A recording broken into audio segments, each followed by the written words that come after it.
The approach I've had with short form content is really highlighting the unique features of homes, and the analytics of Instagram make it pretty straightforward to like click on and see how many comments you get, shares and saves. Find the right fit, someone you like, and see what they're doing on social media, because if they're not on social media, like might miss out. The home might sit longer than it would maybe if another agent was crushing on social media and getting a ton of exposure. So I think that's super helpful, and obviously the local expertise is huge too with the market. Welcome back to the Reno-Tahoe Real Estate Insider. Today we're sitting down with expert short form content king, Taylor Baruh.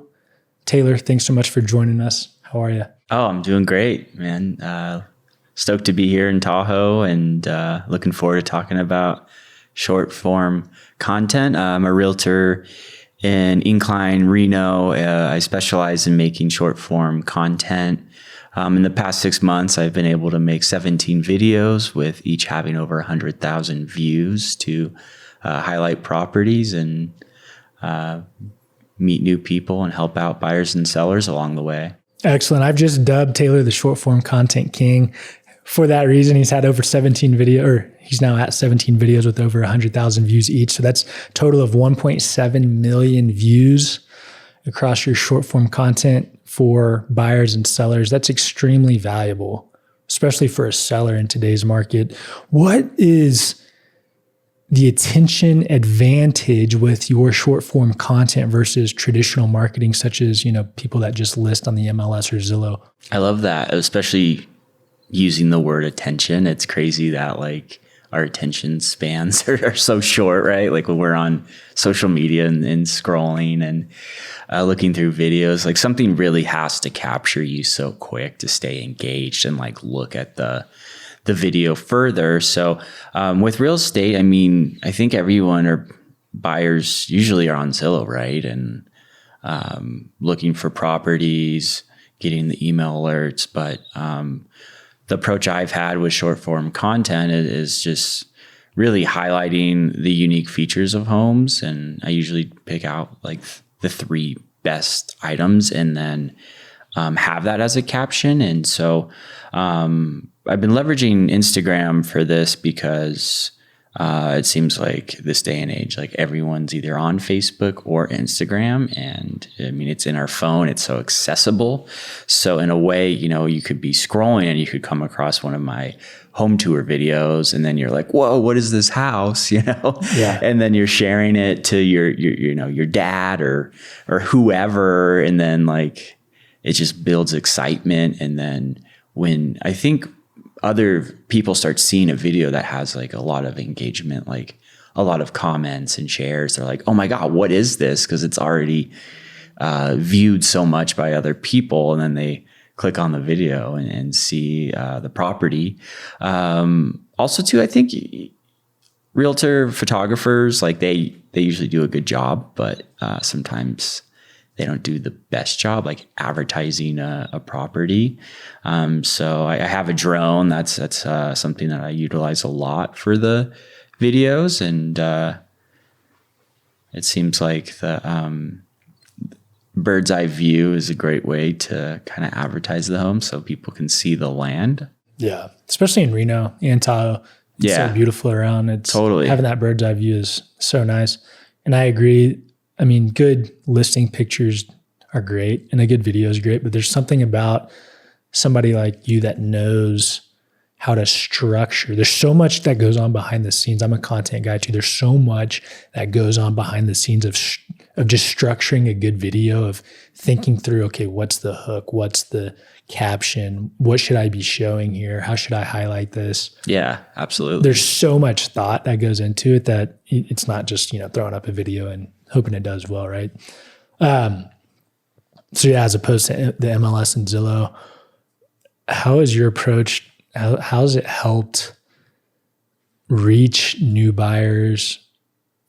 I mean, I know I've seen your videos that have shown listings, right? Right. How has that played an advantage to either you as the listing agent or the current listing agent on a home? How has that helped them sell the house? Yeah, I think it's just great marketing overall, especially if a home's sitting on the market whether it's my seller, another agent's seller, like they might get kind of frustrated. Like, okay, well, what are you doing here? Like the house is just sitting. And I mean, open houses and cold calling, like to me are just kind of a little bit outdated. Like our phones even have these like screening, services. So it's blocking your calls. So I'm just like, oh, so this is like kind of like, I think the new age of marketing in real estate, of highlighting videos on short form content.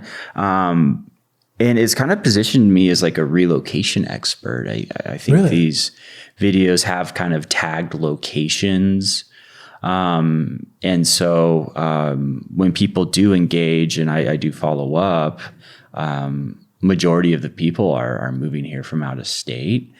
So it's great to be that first impression of like, hey, they don't know any other realtors. So it's great to pop up and be that guy and nurture. And especially when you're building a brand in any business, whether it's real estate or lending, it's like the people know you already. So I've done Zillow, like a flex team for 5 years, and that was kind of brutal because you're just... What's a Zillow flex team? Like if you went on Zillow, you could be like, hey, schedule a showing, and then you just meet the agent there. So I was that guy for a while. Okay. So people would just go direct to you through... Yeah, they don't get it. Were you buying Zillow leads? Is that what... or were you part of... We were paying like a referral, like to Zillow when we close them. And I'm getting off topic a little bit, but I had been that guy like doing the Zillow, and people don't talk to you or open up. And I think that's also the beauty of leveraging short form content, being consistent, is people like kind of already know you through your story and your videos and what you're doing. So that's been great. But I mean, to circle back to the kind of benefit is like, yeah, you could make a home tour with 100,000 or more views with 100 to 300 people commenting for the link. And they might not have an agent or know how the process works. So in a way, you're getting ahead of the system with like providing them the resources to then come see the home and get pre-approved with a lender like you, and all that. Yeah. So, gosh, the first thing that sticks out to me when I hear this is how valuable this would be to a seller, right? Right. Like if you were to list your house with you, short form content king. Yeah. You're going to have so many eyeballs on this property rather than just, this has had, 100 views on Zillow and 4 saves. Yeah. I mean, it's such a like leveraging tool to be like, hey, seller, like, yeah, most agents like, hey, we're just putting it on the market. That's we're going to send it to my email list. Yeah. It's like, but what are these other agents doing for your home and to market it? And like, any home that's listed is going on Zillow and Realtor. And the benefit of this is, we're getting upwards of 200,000+ people like looking at your property that aren't on Zillow. Maybe they've seen the property, but this is like new to them. And it's like, it's an exciting way to view a property. Yeah. Too. It's like, it's like ultimate, like it's like property crack. Right. Yeah. It's like, it's just high-end exposure, and that's marketing, like to get a property sold, like property crack. That's what you're dishing out nowadays. Yeah. Right. He's really just a dealer. Yeah. A dopamine dealer. Right. I love that. Yeah, no, it's so true. I mean, for a seller, if I'm selling my place, it's like, wow, this is a huge leverage point. And so let's dive into that a little further. Let's peel back the onion. Yeah. So totally. Let's say you get 100,000 views. How much engagement do you get? How do you measure that? And then out of that engagement, let's go to like how much actual interest, because it's all percentages, right? Anybody in business knows if you get X amount of views, then only a certain percentage turn into actual engagement. Out of that engagement, a certain percentage turns into actual interested people. And then out of those interested people, only a certain amount turns into actual leads per se, right? Totally. Can you break that down? Yeah. The analytics of Instagram make it pretty straightforward to like click on and see how many comments you get, shares and saves. From there, it's just, following up. Generally, like I made a video in Pleasant Valley here in Reno, and that had like 240,000 views, and I had like 800 comments for the listing link. So that resulted, I had like 4 people out of that list, like show interest to want to see the property. So that was great. I know when you're thinking of that, it's like 800 to 4, it's like, that's a shrink. But, I mean, if you could at least add in for, it's 4 more people than 4 more people. Seen it to like Zillow go and see the property. Family. Yeah. That might be an extreme example of it, but, I think some of it too comes down to like understanding why people are moving to Reno and highlighting that too. So like any property could fall into that in Tahoe or Incline because of Tahoe. Like, so. Yeah. Well, and if you're somebody that's not familiar with lead generation, right? Right. If you're somebody listening that's not familiar with lead generation, getting 4 showings from an Instagram post is really good.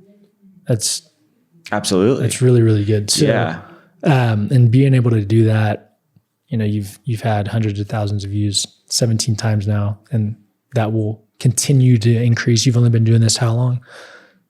6 months, right? Yeah, about 6 months for the content. Yeah. So that's going to continue to build. Right. The algorithm's going to continue. Especially for agents too. Like yesterday I was talking to someone from Instagram and they're like, hey, do you work in California too? And I'm like, no, but as a realtor, you got to find a referral. And so they're like, yeah, we're looking at Mammoth. So like, here's how I find referrals. I go on Instagram and I just type in like, this agent was in Mammoth. So I was like, you're a Mammoth agent. I follow that guy. Dude, yeah, that's who popped up. Yeah. No way. Yeah. So I messaged him. I don't know him, but I'd love to have you on the podcast, whoever you are. Yeah, right. Shout out.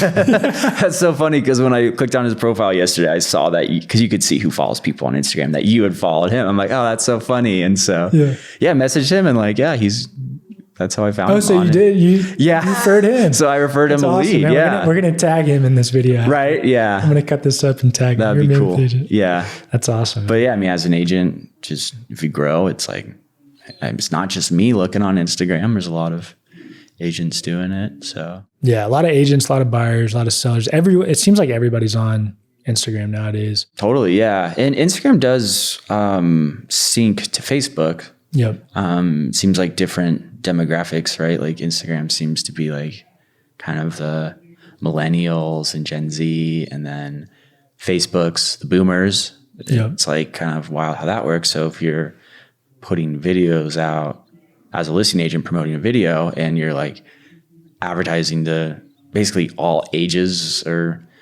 generations, like, damn, that's pretty sick. For sure. It's interesting how that circled back. I remember when Facebook first came out, my older brother was in college and it was only for college students. Yeah. Now it's no college students are on Facebook. Yeah. Isn't that funny? Yeah. So that's cool. Okay. So yeah, let's dive in a little bit into so let's say you're a seller is listening to this video and they want to say, they're like, okay, this is great. What are some things that you would do tactically to help build a piece of content for my home? Yeah. Well, the cool thing is any home, I look at it to have 3 videos. So we have a home tour, we have a neighborhood tour too, which is really cool. And the amenities also. So that's great. And then I have several different versions of how I can film a home. And that just increases the exposure of like, hey, we're going to reach more people. And I think any seller would be like, yeah, that's what we want, right? Like we want to reach as many people as possible. And the house obviously has to be pretty nice, or like it has to have some wow factors to really pop off on social media. But, we're not just promoting your home, we're promoting where you live, location, like why Reno special. Let's say your home's in Montreux or Arrow Creek. We're going to film the clubhouses. We'll take a drone up. We'll film the views of the mountains behind you, Mount Rose, and like really give the consumer, the buyer, like every bit and piece of what it's like living there. So when they come in and see the property, they already kind of have their expectations set on what it's going to be like. So, but yeah, I mean, if you have an agent that's not on social media, I would look to someone like me probably who can highlight several 100,000 views a month on these videos. Absolutely. Shameless plug. Right. Shameless plug. Yeah, I love that. And you're so right. I mean, again, listing photos are great, but it's hard to get a real feel as a consumer as to, okay, what neighborhood is this in? I mean, we've been in the market for buying a house in Hawaii as of late, and we're constantly, every time we go look at a property, there's no sort of videos like you're talking about. Well, guess what we do? We go to Google Maps. We drop the yellow man. Yeah. And then I'm like clicking to go up the streets, and I'm like scrolling. That's great. Around. Yeah. And it's like, okay, that's kind of the old school way of it. But being able to just see a neighborhood tour would be so helpful. And it's like, here's what's around the house. Here are the things that are close by, all these things. Yeah. So absolutely. Yeah. We certainly lose sight of that, like living where we do and how many people relocate here, whether it's Reno or Incline, and they don't know what it's like here, what to do and all that. So I think if we could show them, because most of the clients this year that are from Instagram are relocating here. And where are you seeing most of them come from? Is there a certain area, or is it all over the place? I mean, everyone's mad at the Bay Area and Reno, or can't be mad at the Bay. Can't be mad at the Bay. Right? Look, hear me out. If you're listening and you're mad at the Bay, these people have worked very hard to build a life they want to build, and they're nice people. Right. Everyone's very nice. Yeah. Everyone's very nice. But these people have worked so hard, just like you and I and whoever's listening, right? Everyone's trying to live the best life they can. And it's not it's not your fault that you were born and grew up somewhere, right? Right. Yeah. So so the Bay Area. Yeah, actually, I mean, that's a common, it's not a myth. It's real. That's where they come from. But I'll say exactly where the clients I've helped recently have moved from. One was from Southern California, I think an hour east of LA somewhere. I forget what city it was. Texas. Texas. Texas. That's right? where I'm from. Hey, there we go. What part of Texas? Fort Worth. That's where I'm from. Oh, really? Yes. Oh, damn. Yeah, let's go. They had a lender already, or else damn. It's okay. It's okay. They're probably nice U.S. people. Bank. So I was like, hey, can we not use U.S. Bank here? I know. They're probably super nice people, though. They are, yeah. And Colorado. Okay. That's another one. We get a lot of going back to the Bay, kind of more like southern East Bay, like east of Santa Cruz. I believe it's Alameda County. Okay. Like Morgan Hill, Gilroy. There's kind of some city outskirts there, San Jose. Those seem to be hot places too. But yeah, it's really interesting to see. And kind of the one tie to all these, most of them, is Tahoe. Everyone loves Tahoe. Yeah, they just that's why they're almost moving back, right? Yeah, man. I've said this, I don't know how many times now, but I still think Reno is so undervalued. Yeah. I think it's so undervalued, and hear me out. Here's why. It's the most convenient mountain city in America, in my opinion. If you move to Denver, guess how far you are from the mountains? 2 hours. 2 hours from Denver? 2 hours to Summit County. I mean, you can go to the Continental Divide and you've got A Basin right there. Yeah. I mean, some smaller mountains, but to be in the mountains, hiking, mountain biking, all that. Totally. 2 hours. And that's with no snow or anything, right? No traffic. Boise, the same, couple hours. Salt Lake's pretty convenient, but the canyons, have you ever been to Salt Lake and gone into the canyons to ski or? No, I haven't made it out that way. So the canyons are set up to basically where there's a road that just goes all the way as far as it can, and it dead ends. In the winter, it dead ends. There's a pass you can cross in the summer that goes to the other side, but it's one way in, one way out, and it's one lane each way. So on, a powder day, forget it, right? If you're not there early, it's good luck. So, but with Reno, right, there's multiple entrances to the mountain. So you've got North Reno to Truckee, right? So you can be at Sugar Bowl, Squaw, Northstar, Donner, all that in 20, 30 minutes, North Reno, right? South Reno, you've got Rose. You could even go through Carson and hit Kirkwood if you wanted to get. I love that you said 30 minutes too, because I made a video that hit almost 1 million views, and I said Reno was 30 minutes or less to Tahoe, and people were coming at me, but really, you can get it. You can get there. I swear to God, you can do it. You can get there. Well, especially in South Reno. I live in Incline. Yeah. Like a mile from the lake. You can get up from South. You can get to South Reno in 25 minutes. 25, 30 minutes. Yeah. Like, it's not that big a deal. Drive a little fast. Yeah. People were like coming out with pitchforks when I said that, but thought that was funny. Interesting. Sorry, side note. Yeah. But I do think Reno's still, it's the most convenient mountain town. So if you're somebody that wants to raise kids outdoors or you want to live an outdoor lifestyle, dude, I can't think of a better city to be in that's still affordable. Right. Semi-affordable. It's kind of best of both worlds too. Like if you want that, but you don't want to live in it, like correct, because you grew up in Tahoe, right? I did, yeah. In Tahoma or Tahoe City? Yeah, like Tahoe City, West Shore. Homewood? Grew up skiing Homewood, okay. Yeah. And so you grow up there, you meet a lot of people. And for those that don't know, Homewood's on the West Shore. It's in between Tahoe City and South Lake Tahoe on 89, right? Right. Homewood's the sleepiest little ski resort. It really is so fun. And it's so cool. Sick. Yeah. It's like stepping back in time if you go ski at Homewood. Like the lifts are slow and they're like, but it's cool. There's this nostalgia to it. So it's cool that you grew up there. So you grew up in Homewood skiing. Yeah. Yeah. I grew up skiing, but you just get a lot of people. And why did you move to Reno? Bunch of friends and family.